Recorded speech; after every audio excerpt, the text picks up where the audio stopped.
Hello, welcome to Life a Spiritual Gym. I'm really pleased to introduce you to Dr. Seema Anand here. Hi Seema, thank you for joining us. Thank you, Sangeeta. It's lovely to be here. Thank you. You are our icon this month, and I would love, absolutely love you to speak a little bit about the topic sexuality. It is a topic which is completely, in my opinion, misunderstood. A very important topic, and Seema speeches on that. She has written a beautiful book, Art of Seduction, and I would love to hear what your take is on sexuality. So, Sangeeta, I came to this topic through a slightly circuitous route. As you know, I work with women's narratives, and the only thing that we never ever talk about in a woman's story is her right to her own body. That was always somebody else's property. And it got me wondering, what are these stories that we've silenced? And you know something, unfortunately, you're so right. This idea of sexuality is so misunderstood. You say the word and everybody thinks of something bad, something sinful. We are made to feel this terrible sense of guilt. So on one side, you have complete silence on the subject because it's so sinful and guilty. And on the other side, you have unending streams of pornography, which is the only way that people are getting any information on the subject. And as we both know, that is completely inaccurate and nothing like real life.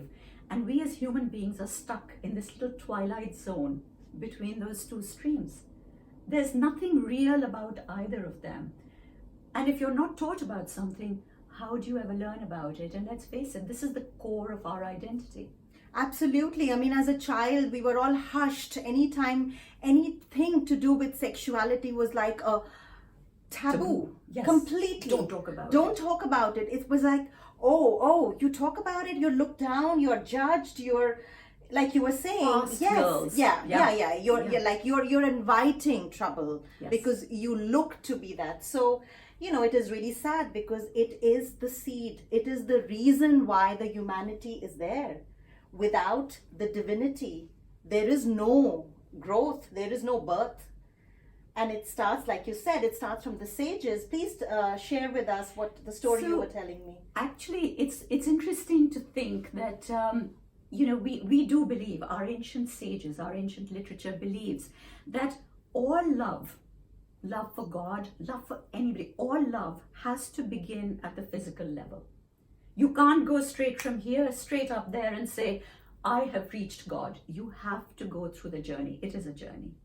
And so we believe, we understand at some metaphysical level that, this is for the development of our spirituality. But actually our ancient sages believed that it was for our entire life's development. Everything was based on how you viewed yourself, about yourself. And your sexuality, your gender, your idea of yourself plays a huge role in how you interact with the world. But also I found that, that there is a certain poetic beauty with which it was represented. The subject, the Kama Sutra, the bad word, like you say the word Kama Sutra, everybody has a certain idea in their head, which is completely inaccurate, as we know. But the Kama Sutra, which was written in 300 something AD, here is a book, Sangeeta, that for the first time allows an equality, a platform of equality for women. Can you imagine, for the first time in the world, women are given a sense of equality, not out socially, but in the bedroom. They're given the right to consent. This is the book that never ever uses any abusive language. It does not give in to any kind of misogyny. There is nothing. The Kama Sutra, what's amazing about it is it talks about pleasure, and it gives the woman the right to consent.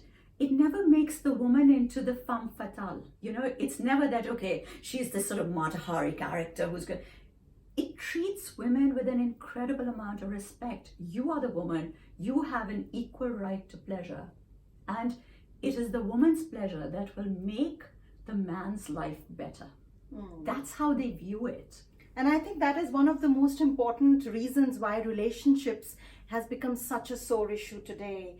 The biggest problem amongst partners, amongst relationships, whether it's youngsters or even older couples who've been together, or the safety, the security, the man, the woman. It's because of the way we perceive a man versus a woman, the role, and also the respect. Absolutely. So, it's funny. So people are always really surprised when I say that there wasn't one Kama Sutra. There were several thousand books written on the subject. And I always say that every king, India, as you know, back then was made up of a bunch of many, many kingdoms. Every single king that came to the throne had one of these books commissioned, because they actually believed that really good physical intimacy meant that the relationship between a man and a woman would be stable. If they were connected physically through a great deal of mutual pleasure and intimacy, the relationship would be stable. If the relationship was stable, society would be stable. If society was stable, the kingdom would be stable. I think that's an amazingly forward-thinking idea. Absolutely. We've lost it along the way, because at the very time that Vatsyayana is sitting on the banks of the river Ganges and writing this book, at almost the exact same time, 325 AD, across the oceans in Constantinople, the Roman Catholic Church is setting up their first round table. And with setting it up, they are starting from day one to say the body is evil, sex is sinful, this is the road to hell, this is the road to hell. And where Vatsyayana is saying this is the road to heaven, this is the pleasure is the road to heaven. And these two strains of thought are being developed at exactly the same time. And as we know, the Christian strain of thought about sex being an evil thing, about being a bad thing, about being shameful, is the one that basically pervaded the rest of the world, and that's what we live with today. So really, suppression on one end brings in oppression on the other.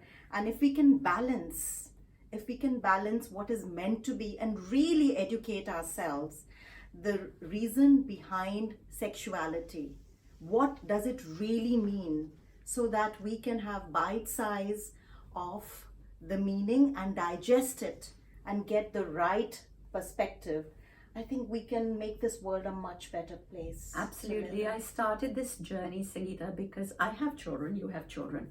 We all want to make this world a better place for our children. I have a daughter who's 21. I don't want her growing up in a world which still thinks the same. I want to do my bit towards changing it.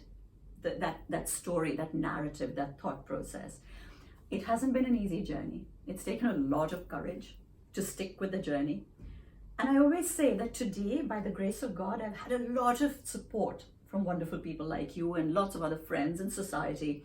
And right now it's seen as, okay, Seema's coming out to do this, and it's a fairly glamorous evening and everybody's going to enjoy it. They're going to learn something new and it's going to be fantastic. It wasn't always like this.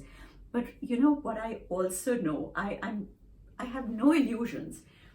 The day, God forbid, something goes wrong, something bad happens, all of these people who are supporting me right now will all stand back and say, Dekha, she talked about stuff like this. It was bound to happen. So, there is nobody who's actually walking this path with me. It is a fight I've chosen to take on. And I'm determined to see it through, because I think that change is now due. Fantastic.